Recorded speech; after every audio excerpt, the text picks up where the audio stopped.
We'll be starting in just a moment, so please share where you're joining us from.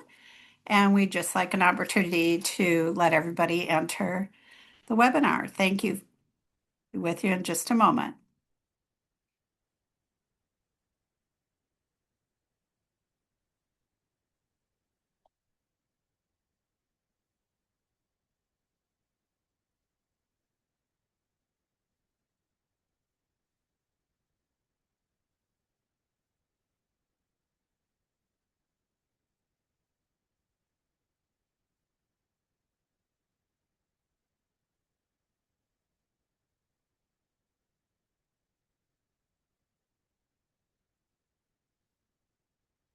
Start in just a few seconds, letting a few people into the webinar.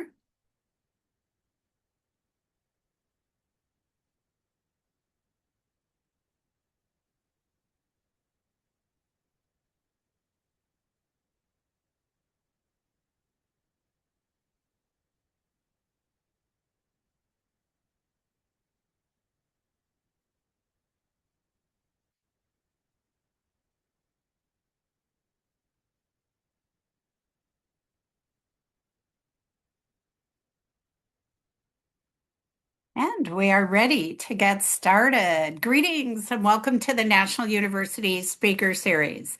My name is Dr. Nancy Roland Heinrich, and I have the privilege of serving as the Executive Vice President of Community Engagement for National University.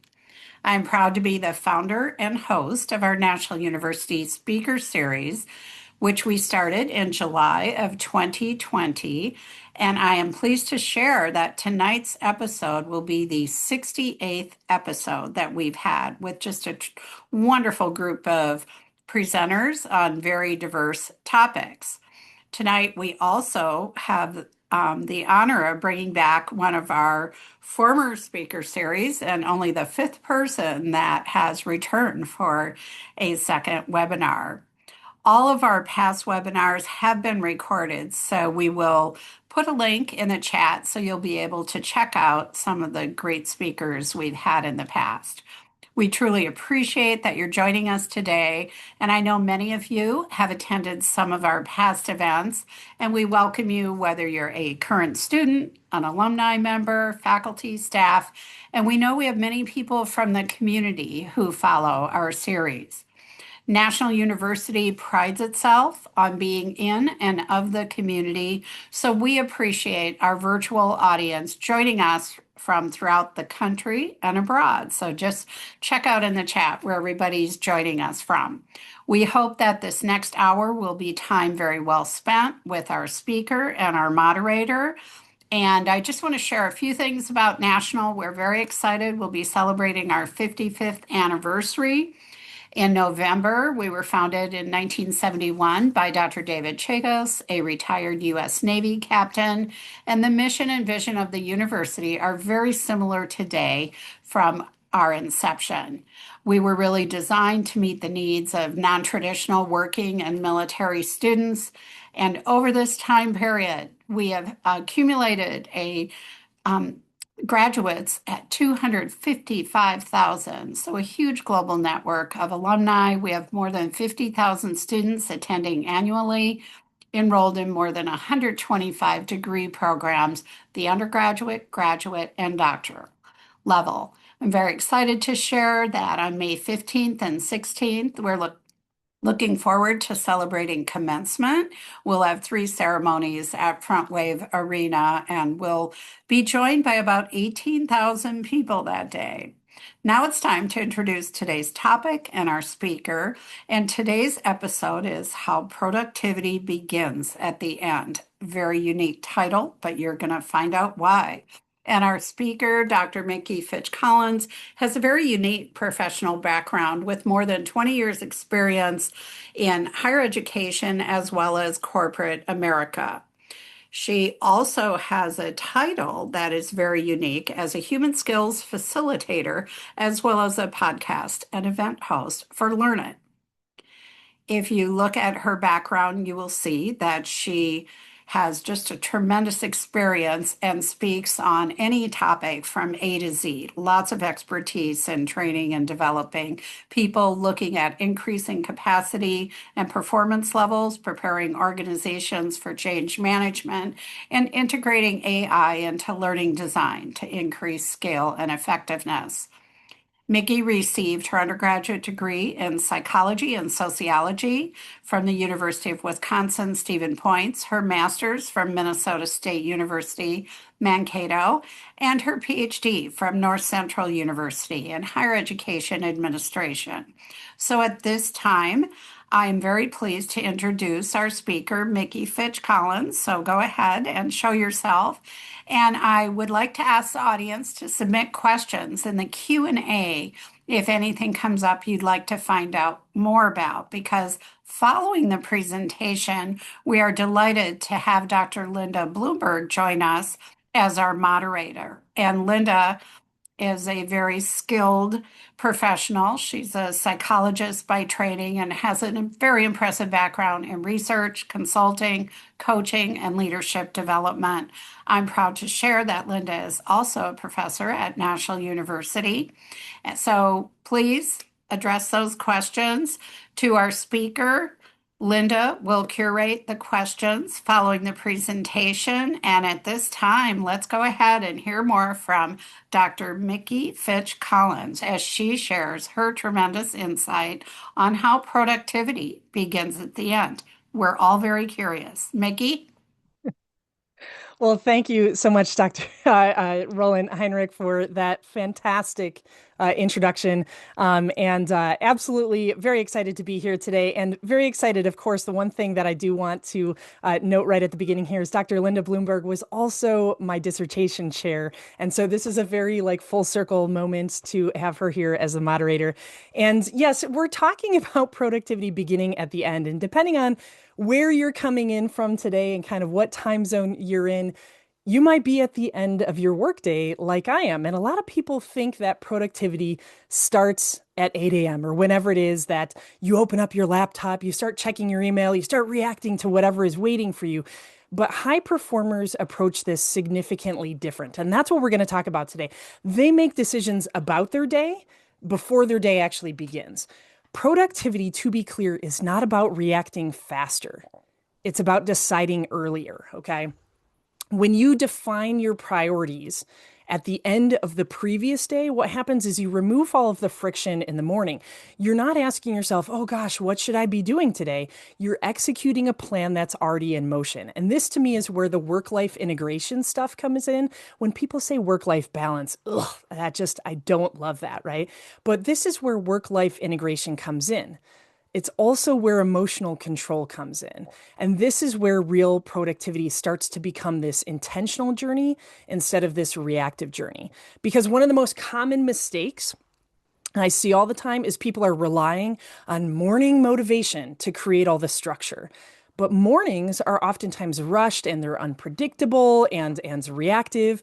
I have a 5.5-year-old. I have a 2.5-year-old. We have busy mornings here. And without a clear plan, a lot of people kind of default to urgency. Email becomes the agenda, right? Other people's priorities take over, the bings and the dings and all the stuff that are showing up on our devices.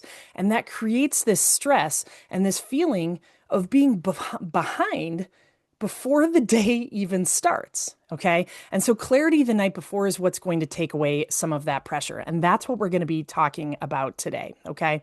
So let's start first by talking about when and why and how the workday never really ends. Even when work technically stops, mentally for a lot of people, it continues. And there's four main ways that this shows up. First and foremost, the unfinished thoughts, the ideas that were started, but they were never really clarified. What happens is your brain just keeps trying to close the loop. The lingering emotions, The things that you were excited about today, frustrated about, stressed, whatever it is, those emotions sometimes have nowhere to go. And so naturally, it carries forward into your evenings. Repeating memories, right? I can think about even some of the stuff that happened to me today, right? Conversations or moments that replay, right? Especially the ones that feel pretty unresolved. And of course, last but certainly not least, the unresolved or uncompleted tasks, right? The work that's incomplete, the stuff that's unclear. This is the biggest driver of this mental carryover. And all of this creates what I call kind of cognitive residue, right? It's this mentally sticky stuff that keeps your attention stuck or attached to your workday, even when you might be physically done with it. And in reality, if these loops continue to stay open, your brain stays in work mode. This is what creates that feeling of half presence, right? I'm half present at dinner with my family. I'm half present with my kids. I'm half present with the chores and the things that I'm doing in the evening. And that affects your relationships. It affects your recovery. And it very much affects your ability to show up the next day. Not to mention quality sleep, okay? To be clear, this is not a time management problem. This is a closure problem. So if the issue is a lack of closure, the next question becomes, okay, why is shutting down so hard? And again, these sort of things, and you see the image on the slide, this is the core tension. And it's simple, but it's really powerful, right? We're working in a culture that rewards responsiveness.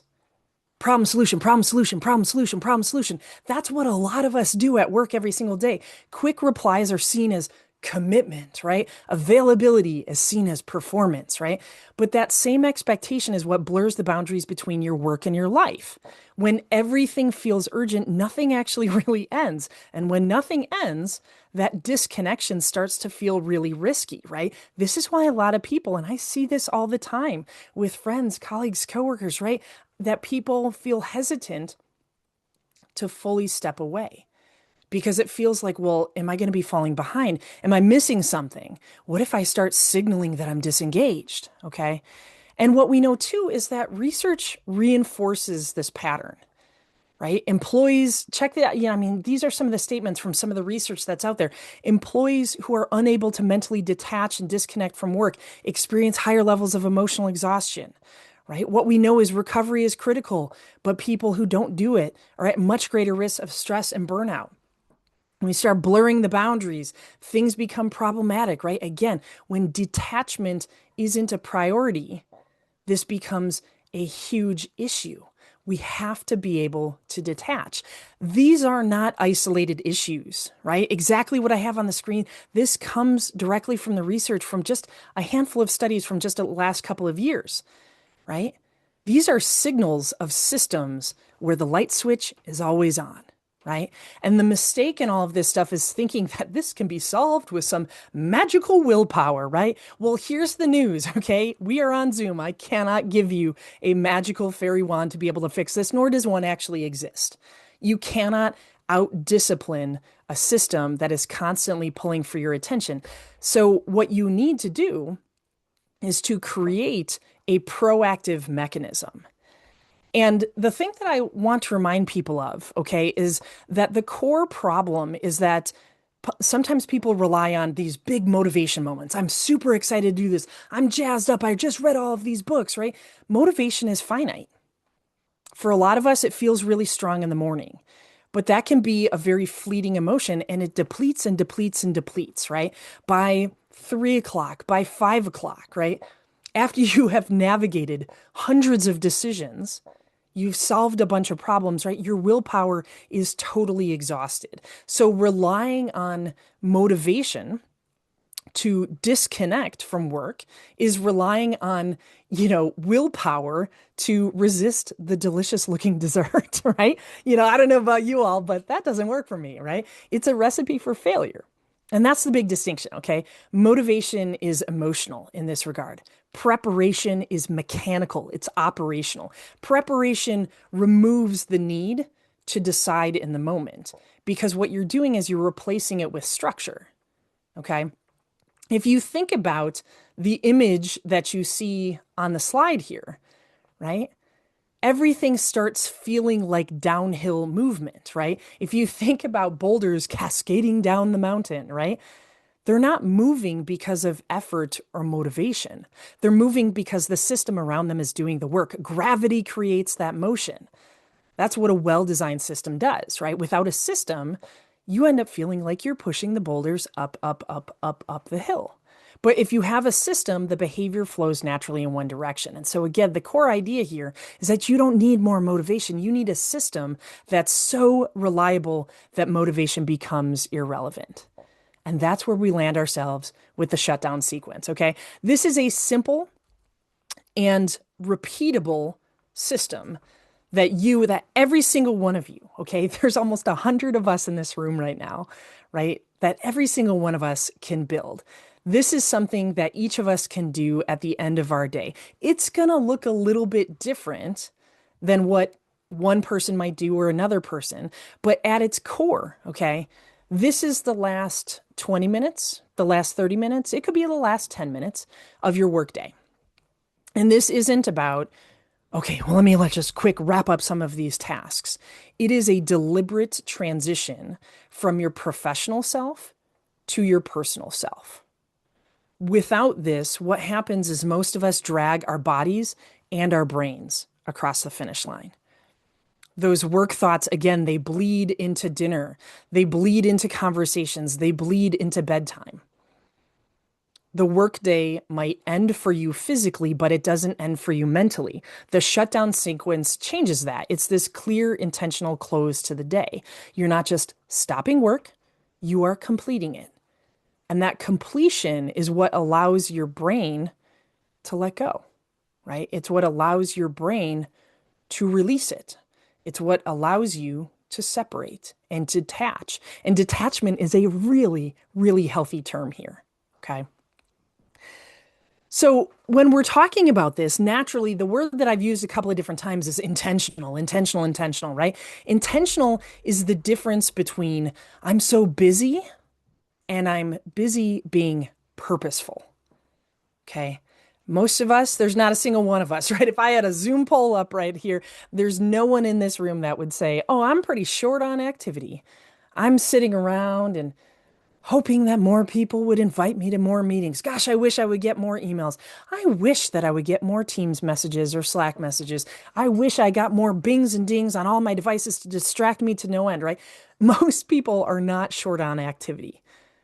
Most of us are short on direction. Intentionality is this shift from reacting to your day to directing it. Without that sense of intention, right? Your day, what happens is it gets shaped for you. Our work days are, this is, Parkinson's law, right? Where the gas will fill the container in which you put it in. Our work day will get shaped for you by the notifications, by the urgency, by what I call OPI, other people's interruptions or other people's priorities. You end up responding instead of choosing. And I know that some of you are probably feeling very seen right now, right? Me too, okay? But with intention, what we do is we flip that. You start deciding, what does my time look like and what does my energy look like? You're no longer trailing behind and following your day. You are starting to shape your day, right? And the thing is, I was just talking about this in a workshop for Learn It the other day, is that like reactive work for a lot of us, it feels super productive because in the moment it's super urgent, right? And I think for a lot of people, we are existing in environments and spaces where we're looking around to friends and people in other organizations. And oh my gosh, like there's things happening, right? People are being laid off, organizations are shifting and restructuring. And so there's this sense of urgency to be busy, to be productive, to be doing stuff in the things. That's reactive stuff though, right? When we're just spending our time answering messages and attending meetings and clearing things as quickly as we can, right? Okay, yeah, that's productive. I'll put that in air quotes, right? But the cost is fragmentation. Your attention is constantly switching back and forth and back and forth, right? Your energy is being spread thin. And by the end of the day, right, you feel like, well, I did a whole bunch of stuff. but did I actually do anything that moved anything or anyone, me, my team, or my organization forward? Intentional work creates boundaries and it creates opportunities. It gives your time structure. And instead of everything feeling like all this pressure around me, again, what you do is you create shape. You know what matters. You know what's part of your role. You know what is in your key performance indicators. You know what you're supposed to do. You know what matters. You know when it matters. And you also know when it stops. So let's take a look at this shutdown sequence, okay? The shutdown sequence is made of 5 short steps. And as I said before, this is not something that has to take a long amount of time, right? I do it 20 to 30 minutes every single day. You can do it 10 minutes. You could do it in 45 minutes, whatever makes sense. We're going to get into each one of these steps in a moment because each one serves a specific purpose. Together, what happens is they create this very clean transition out of the workday. We start first with the calendar look ahead.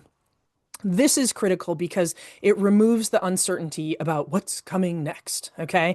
Then and I promise you it's going to make a ton of sense, but we to do the first 5 and we pick 3. Okay. This is essentially kind of clearing out like what are some of those small lingering tasks that tend to stay in your mind that you're going to be focusing on first thing. And then what we do is we create the focus for tomorrow. We pick our 3 for tomorrow. You are deciding what actually matters. Okay. And again, this is going to make a ton of sense in a little bit here. We're going to get into a little bit more detail. The fourth element of this is setting the scene. And this is really about preparing your environment. And this works for, folks that work from home, you work in office. If you're on a manufacturing floor, you're, working from your couch, you're in a coffee shop, you're in an airport tomorrow, whatever it is, right? We can start preparing our environment so that we can start quickly and purposefully and intentionally the next day. The final piece to this, and I know I said the most important is the calendar look ahead, but I would tell you the most important piece to all this stuff is the mind-body reset.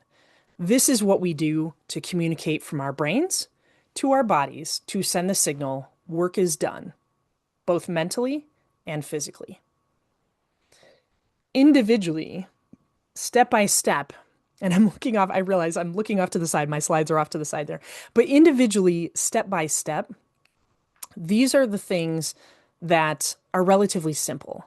But what happens, this is like compound interest, okay? What they do is they create this complete closure process. A lot of people try to end their day in one step, right? For most of us, laptop, close, right? They just stop working, right? But that leaves a ton of gaps. The loose tasks, right? The unclear priorities. We go from close lid on laptop to pick up phone, mini laptop, grab tablet, medium-sized laptop, right? This sequence solves that by covering these key areas, right? Clarity about tomorrow, closure on today, preparation for what's next. And again, most importantly, this clear signal brain to body, hey, work is over. And again, most importantly, this doesn't take very long. Each step only takes a couple of minutes, but it's consistency that makes it most effective. So let's get into each one of these steps. We start first with previewing the calendar, okay? And again, this step is very simple, but it needs to be done intentionally. It's not just about glancing at your calendar, but actually look at it. What meetings are coming up? Who are you meeting with? What are the pressure points or the pinch points in your day? Are there things where you have meetings that are overlapping? I'm going to have to leave this one early to jump into this one. Oh, it turns out that this one's running late. I'm not going to get a chance to go to the restroom in between this one and that one. Again, I'm sure some of you out there are feeling a little seen right now, okay? Just as important to all of this too, where do I have open space? What we're doing when we're previewing the calendar is we're building a mental map for tomorrow. Instead of discovering my day when I open up my laptop or you look at things, the worst thing that we can do, right, is to open up our phones as we're laying in bed first thing in the morning. Oh my gosh, look at all this stuff that's on my calendar today, right? Instead of discovering our day first thing in the morning or as it's happening, what we're doing is we're previewing in advance, and that shift matters, right? Again, a lot of people start their day in reaction mode because they're seeing their calendar for the first time in real time.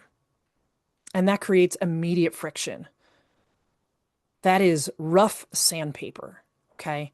What happens is you walk into things under or unprepared. You underestimate how full your day is. You lose control of time before your day even begins. And this step is what removes that. When you preview your calendar the day before, there are no surprises.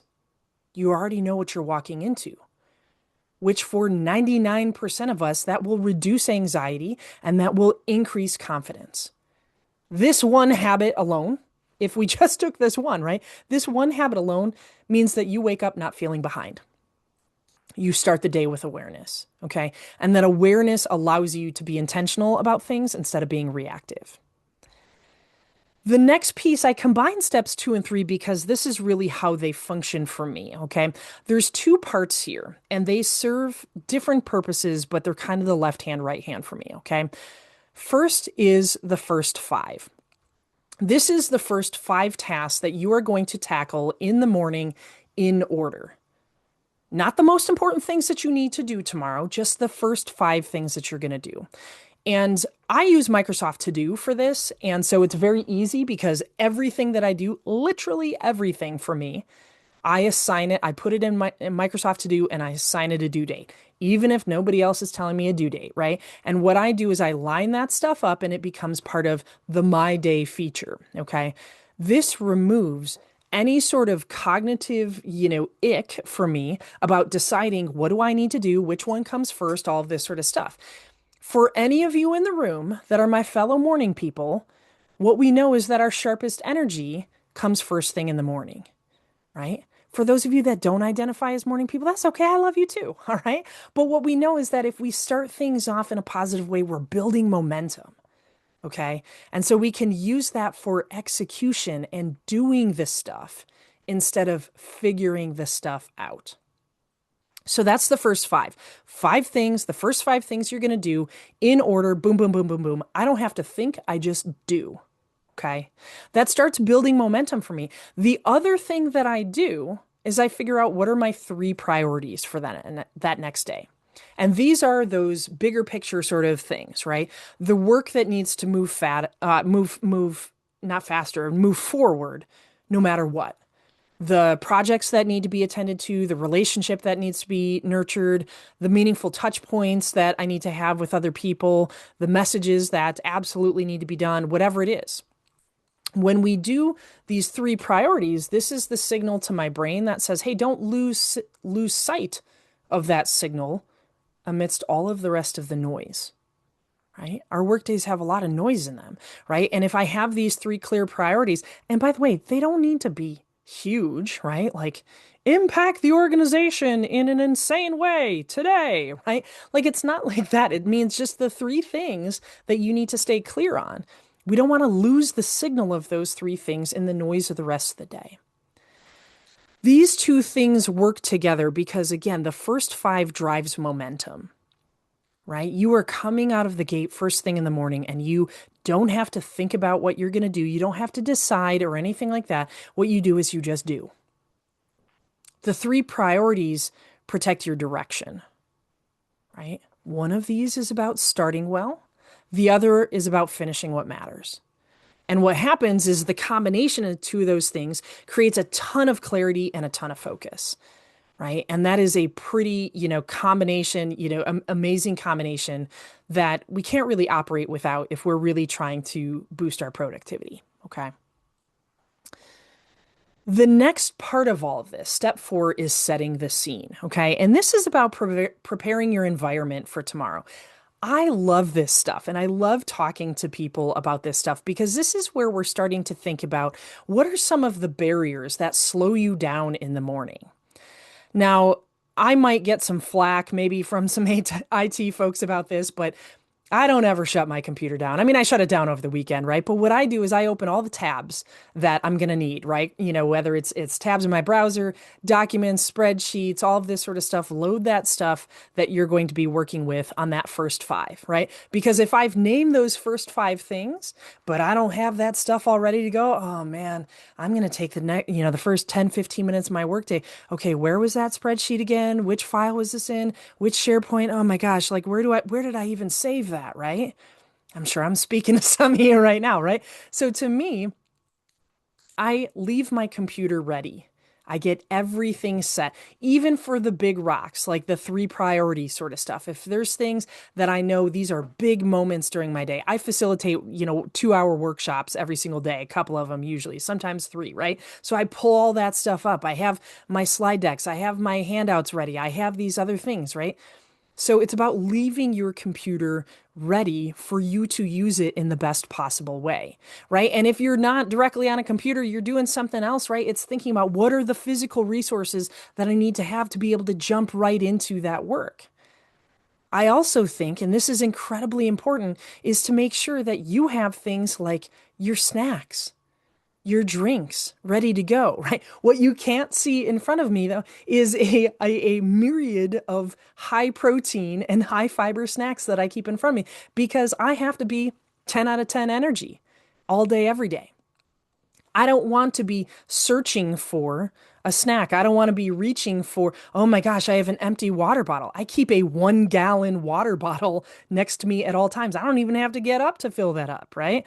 But I want to have all of that stuff ready to go. Make sure, your headphones are charged, your camera's hooked up. Again, I know I'm speaking particularly to folks that are spending a lot of time in a virtual setting, right? But making sure the stuff is all hooked up, making sure things are charged, clearing and cleaning your workspace so that you can just sit down and drive, right? I mean, things as simple as this is a big deal. It's a small thing, but it's important to me. My father-in-law actually commented on this is that I keep my keyboard out and I keep my chair out. So I literally don't even have to pull my chair away. I just sit down. I just start driving. Okay. So when you're starting your day, you're not setting up. You're stepping in, you're sitting down, you're locking in, whatever it is. And this is simple, but it's really powerful. Okay. What I have seen from folks when I worked in an office, right, kind of in a physical space, is that a lot of people don't start their mornings with focus. They start with setup, they start with chit chat, they start with booting up the laptop, checking the email. How do I figure out where my day is going to begin? Let me go get a cup of coffee, all this sort of stuff. Again, all of those things are important, but doing them first thing in the morning, that small delay creates a bunch of drift. Instead of starting your day with intention, right, what happens is you fall into reaction. This step eliminates that gap, right? It's what we can call kind of zero friction entry, if we use a term like that, zero friction entry into the workday. You already know what you're going to be doing. And now your environment is all set to be ready to support it. All I need to do is sit down and engage. And of course, coffee. Always the coffee, right? That fifth and final step, okay, is the mind-body reset, okay? And to me, this is a short, and again, here comes that word, intentional. A short intentional pause at the end of your day. 5 minutes, 10 minutes. It could be just sitting and breathing. It can just be stillness, sitting quietly without interruption, sitting quietly without input, sitting quietly without output, right? It's the bridge in between work and everything else that comes after that. I don't care what time of the day you get done with work, there's still stuff that comes after that, right? And again, what we're doing is we're sending this clear signal to our brain and from our brain, we are done with work. At that same time, your brain is sending the signal, hey, get ready to engage differently, right? The way I engage at work is very different than the way that I engage in my personal life, right? I tell people all the time for me, it's the shift from facilitator Mickey, learn it Mickey, to Mama Mickey, Chef Mickey, Partner Mickey, Dog and Cat Mom Mickey, Fishing Mickey, whatever it is, right? We're sending the signal it's time for us to engage differently. And that distinction really matters because if we don't make that separation, what happens is we bring all of that energy from work into a completely different environment that oftentimes that energy, that pattern of action, even the way that we speak and respond and communicate with other people doesn't work with those people after, right? I tell you, there's been a couple of times that I have gotten the observation and feedback from my wife of, Not work, Mickey. No, thank you, right? Different energy, different space, right? And again, most people, what happens is we end our day by boop, laptop close. We stop work, but we don't actually transition out of it. We close the laptop, we immediately move on to the next thing, right? But mentally, what happens is we're still carrying that laptop around every single day, okay? And this is why the work follows us into the conversations, into dinner, into evening, right? This step, this reset interrupts that pattern. It creates the separation, and it doesn't have to be big. It can be this really small thing. I've done it sometimes with only 2 minutes, 3 minutes, but it gives your mind a moment to process. It gives your body a moment to shift. It gives you a chance to do something different than breathing from your shoulders to your ears and actually taking some deep belly breaths. If you think about the image on the slide, right? There's stillness. There's also presence, but there's no urgency, right? That's the version of the state that we want to create, right? Not productivity, not output, just a clean reset.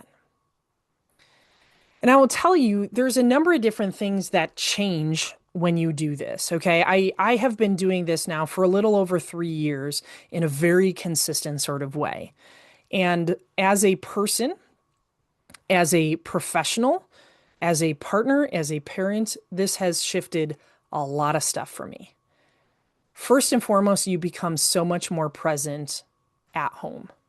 Whether you are a single person, you are a person with a partner, family, four-leggeds, two-leggeds, neighborhoods, communities, organizations that we're a part of, whatever it is, right? You're no longer carrying your work into every single moment with those other people. I think one of the most profound things is what you see on the slide there is that other people are getting your full attention, not your leftovers, right? Your family and your friends and your community and your neighborhoods should not be getting your leftovers. They should be getting another great version of you. The second thing that happens is that your mornings change a lot, right? Your mornings flow in a way that instead of before it was water bouncing up against, a bunch of boulders, right? What's happening now is you're flowing through your day. There's no decision fatigue because you don't have to make decisions first thing in the morning. Another big shift is how your day ends, right? A lot of people get stuck in the just one more thing, another email. There's always going to be another email. There's always going to be another small action. There's always going to be somebody that's going to say, hey, quick question for you, right? I work across multiple time zones, right? I could legitimately probably work like a 15-hour workday if I wanted to, right? No, thank you. That doesn't work for me. And you know what? That doesn't work for any of my coworkers either, right? Because without structure, what happens is our day never actually finishes. But with this shutdown sequence, what happens is that you're deciding to be done on purpose. You decide when the day ends instead of just drifting past through it or temporarily stepping away to do a couple of personal life things and then coming right back to it, right? And that creates a very different relationship with work. Lastly, what happens is that there is a personal shift. I have seen this. I have felt this. I continue to live this. This is why I'm out here talking about this stuff, is that you give yourself permission to be human again. You move out of your professional role and you move back into your real life, okay? And not in this super polished, performative sort of way, but in a present sort of way. And that transition really matters a lot, right? Because without it, what happens is we become our work. Even if you think about how people talk about identity, oh, what do you do, right? We're not asking, oh, I like to bake sourdough. I like to go fishing, right? I love being in the outdoors. No, we're saying, what's your work, right? And what we're doing with this is that we're saying we have multiple identities, and that's totally okay. Now, as we're beginning to wrap up, a couple of things that I want to encourage you before we get into some of the Q&A here is the shutdown sequence doesn't have to be this complicated thing. It's simple by design, okay? The key here is to start small. You don't have to do all 5 steps at once, right? Pick 1 or 2 that you feel like are going to make a big amount of impact for you. Because again, consistency is what's going to create the impact. A simple system done daily, okay, will outperform any system that you do sometimes or occasionally. And this is where most people get things wrong, right? Because it's like, I have to do all this stuff, right? They try to do everything and they miss a day. And then all of a sudden it's like, well, I missed Thursday, so I might as well just stop that completely. Okay. I miss some days, right? I don't do all 5 steps someday. I am a human being. Okay. This is not Avatar Mickey. I'm working on her, but she's a little crazy with the eyebrows, right? So she's not coming to this presentation right now. But what we're trying to do is we're trying to make something that's repeatable and personal. Okay. What I would like to do is I'd like to kind of hear what's coming up for folks, and I'd welcome Dr. Bloomberg if we want to go ahead and maybe kind of start jumping into things here as people are thinking about things, right? Like there's oftentimes some questions that come up for folks, and the real constraints and the real human issues and all that, and that's what this time is for. And so what I'd like to do is I'm going to go ahead for now, and I'll bring my slides off, and Dr. Bloomberg, let's have some conversation about this. Well, let me just say first, wow, Mickey, thank you so much for such an invigorating, vibrant, dynamic presentation. I learned so much. I'm actually like just trying to sort of wrap my head around everything, but I love what you said about being proactive in creating shape. That's just an incredible metaphor. And the way you spoke about presence, purpose, and the permission to be human again. That is such a powerful concept. Thank you for that. Um, I'd like to ask you, you mentioned the shutdown sequence takes approximately 20 to 30 minutes. What do you recommend for somebody who only has, say, 5 or 10 minutes at the end of their day? Absolutely. And that's a fantastic question. I want to be very clear, like we don't have to be rigid about, yeah, like 20 to 30 minutes. That's what I have found works for me. But as I just mentioned a moment ago, is like I do compress that sometimes of like I just have 10 minutes or something like that. And so for me, it's as much as I can. And I've gotten to the place where this again, that consistency makes it so that I can move quickly through these pieces. The more consistent you are, the less you will probably need on steps 1 through 4, and the more that you can stay consistent on the time for the mind body reset. That's the one thing that to me, I always say minimum 5 minutes, right? You could do 2 minutes or something like that, but I think for most people, zone in on that mind body reset. And as much as you can, bring some autopilot to the first 4 steps. If you only have 10 minutes, that's okay, right? It's the consistent practice that makes the difference. Right. And to that end, how do you handle days, for example, when the shutdown sequence gets interrupted? Say a last minute call, a kid emergency, or a deadline that just arises suddenly. Yeah, yeah. Again, real life, absolutely real life. For me, when those interruptions happen or some of those challenges happen, the most important piece for me is the mind body reset. And so, obviously, if there's an emergency, if one of my kids is bleeding or something like that, we need to attend to the emergency things. But I think part of it too, Dr. Bloomberg, is how can we reframe what actually is an emergency? The other piece too is think about the people and spaces and places that are around you, whether that's your colleagues and coworkers or that's your family, spouses, or spouse, whomever that is.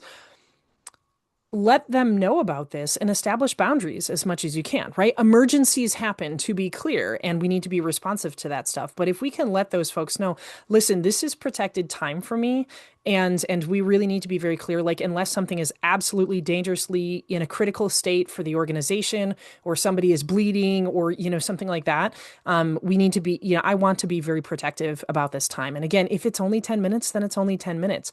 Yeah. I don't love this, but I've also kind of come back to my shutdown sequence. If I need to go off and kind of attend to whatever that emergent thing is that I'll Yeah. come back to that and kind of do that a little bit later on. Yeah.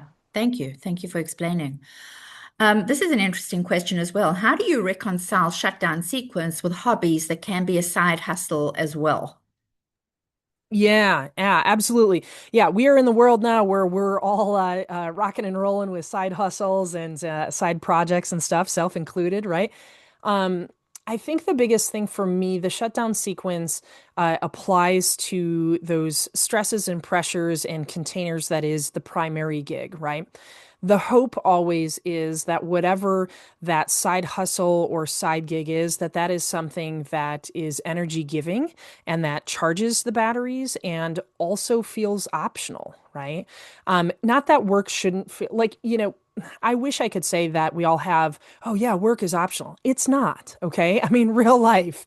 But if we're doing the shutdown, it's to help us disengage from the work that is the primary, the things that are the required, the things that are the high stakes activities. Not that our side hustles aren't high stakes, but my primary full-time employment that provides me all of the wonderful assets and benefits that it does, that's the high stakes environment for me. And that's where the shutdown sequence really needs to be.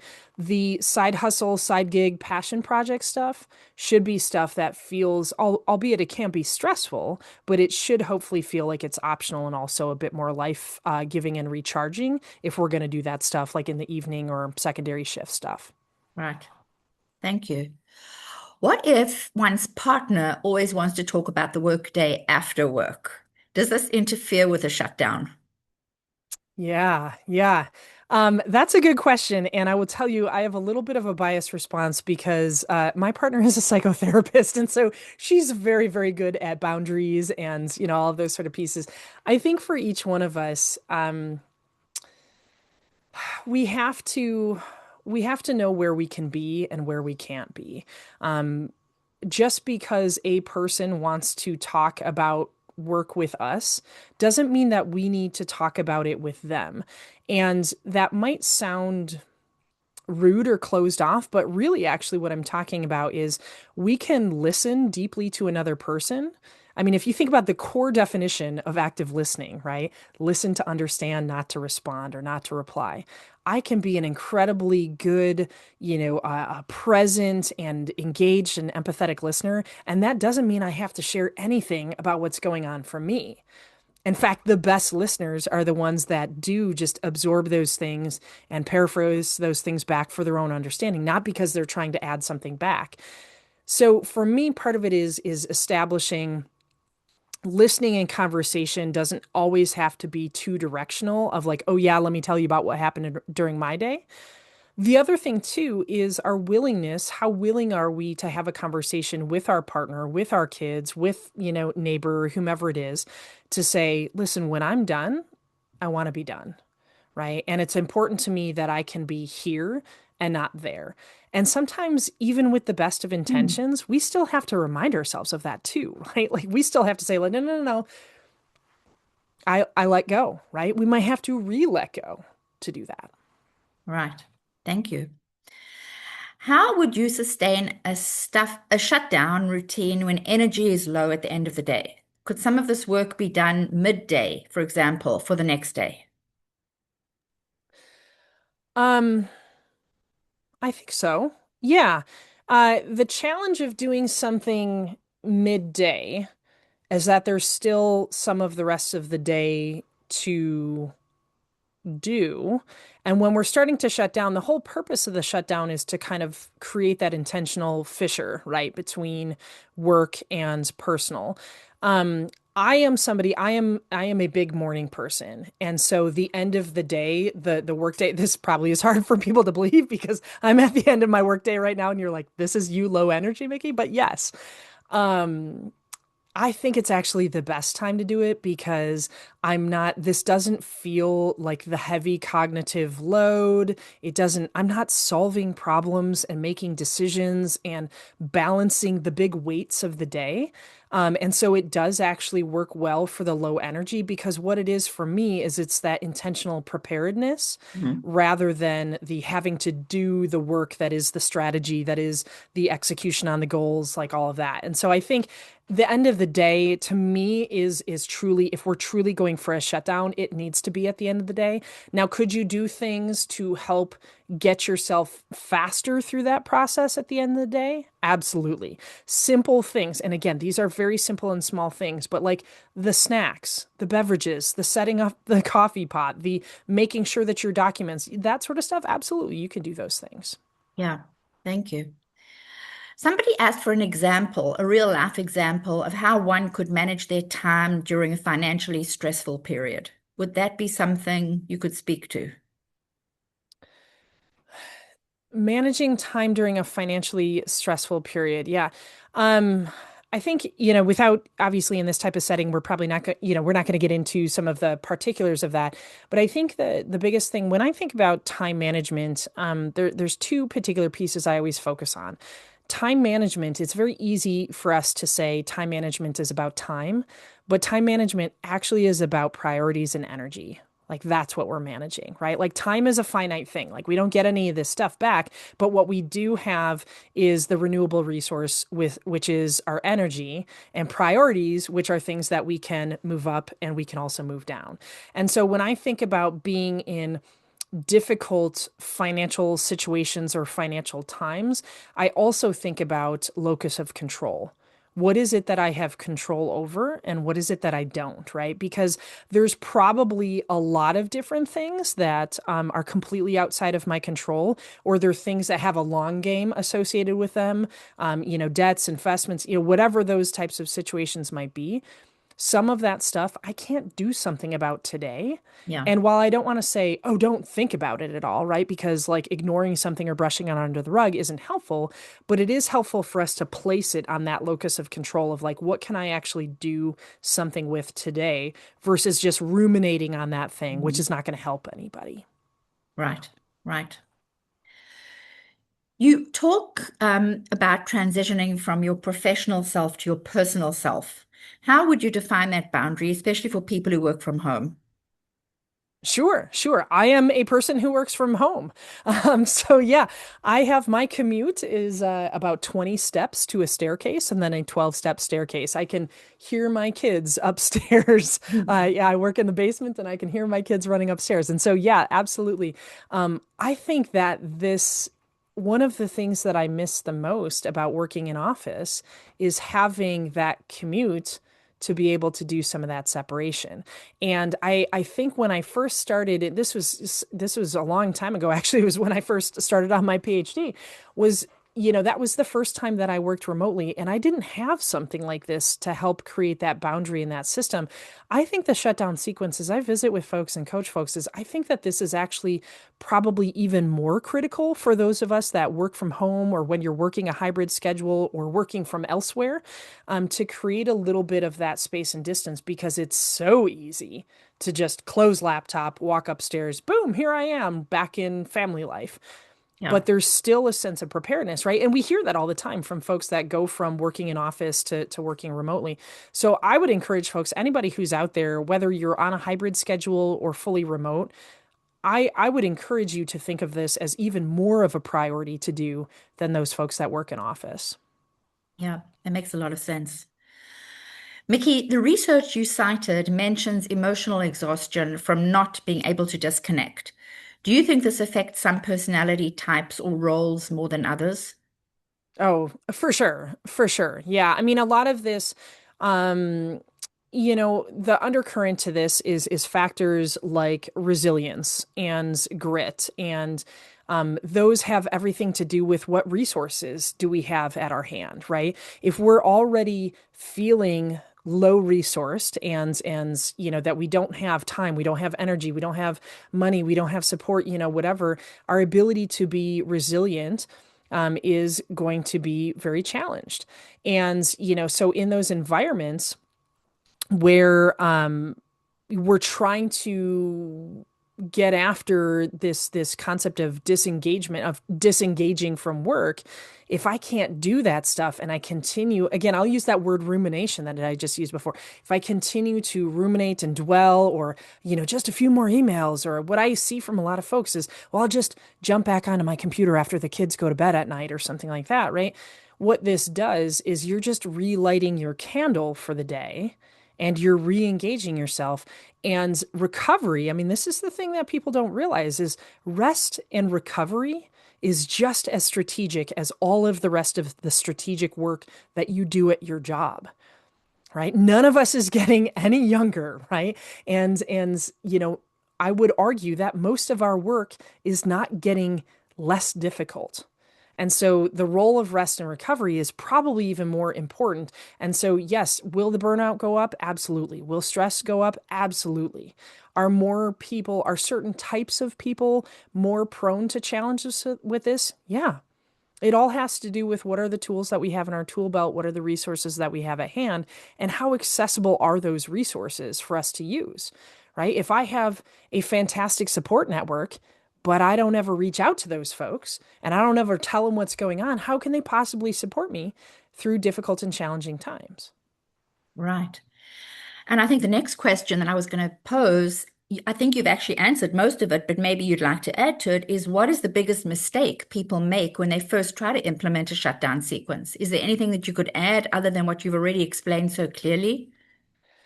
Rigidity, just being too rigid. Like anything, when we're starting a new behavior that we're hoping that behavior becomes habitual, I think oftentimes we focus on outcome instead of process, right? And this is all about process and figuring out which, for each and every person in the room, what process works for you in what order and how big, how small. Don't be rigid about it, right? That's why I said just try a couple of steps, figure out what works for you. If you try to say, okay, this is exactly what Mickey does, and well, I perceive Mickey to be, happy and successful and all of these sort of things, so I need to do it exactly as she does it. That's not necessarily going to work for you, right? So Mhm. try to not have rigidity associated with it. Thank you. Thank you so much, Mickey. Wow. Again, my head is just swirling with like ideas. Yeah. I'm gonna hand it over to Dr. Roland Heinrich to close out, but thank you so much. It was really an outstanding presentation. Absolutely. Dr. Roland Heinrich, if I may, before you start up here, I'd like to actually, if I could offer something to our audience before you restart us here. I would be And delighted to have you do that. Thank you. Okay, wonderful. Thank you. I would love a couple of different things. Is number one, I'd love to welcome folks, and I know that this is part of the process, but if folks want to get connected with me on LinkedIn and talk more about some of this stuff, that's that QR code that you see on this screen there is please go ahead and get connected. Let's talk. That's such a wonderful community and space for us to be part of. The other thing that I want to mention to folks too is I've mentioned it a couple of times, but I work for a wonderful organization called Learn It, and I'm a human skills facilitator. We offer out lots of different workshops. Our goal is to help. I tell people all the time, my job is to help other people get better at their job. What I'd like to offer to everybody out there is a complimentary seat in any of our workshops. You can go to learnit.com. And if you put in that code that you see there that just says Learn It National, that will get you a complimentary seat in any single one of our workshops. It's a single use. So I welcome you. Please go ahead and check us out because chances are good that, you're going to get some value from coming to that workshop. And maybe you think, okay, I want to be able to bring this into my organization. I want to be able to bring Mickey and her teammates in there. And so I welcome you to do that. Now I will hand things back over to you. Thank you, Dr. Roland Heinrich. Okay. Thank you, Mickey and Linda. This was just amazing. I kind of felt guilty as I was listening, and I know some of my colleagues are on the call, and I'm someone who's very overcommitted, but a lot of lessons learned. And I think there isn't a person who participated in the audience that didn't have some helpful nuggets that will make a difference. And I believe they'll start applying those tomorrow. I truly believe that is true. And as we mentioned, this session is recorded. This is a good one to share with friends and family. I don't care whether you're in a leadership role or early in your career, there's lessons that people can learn. And please take advantage of the wonderful offer that has been made. Just like to share a couple of upcoming events. For those of you who are National University alumni, please feel free to join our association meeting. Our mascot is the Navigator, and so we have Navigator networking, great way to meet colleagues from all different sectors. We also have a lot of students who are interested in publishing, so we have a workshop on scholarly publishing. I'm very excited, as mentioned earlier, that we have three upcoming commencement ceremonies in May. And then we look forward to our June speaker series, which will be on It Takes More Than a Title to Make You a Leader. And then also, I know in July, we will have another speaker series featuring Dr. Lee Rice. So please check out our events on the National University website. Join us for our speaker series. There's so many great topics. Look at some of the past topics. And, there's different times in your career and your professional journey where some of those episodes will be more meaningful. But thank you so much, Dr. Fitch-Collins and Dr. Bloomberg, for tonight. I'd like to thank Heather and Diane and Lindsay from the National University team for always helping us coordinate our speaker series. Appreciate all of you so very much. Have a good evening.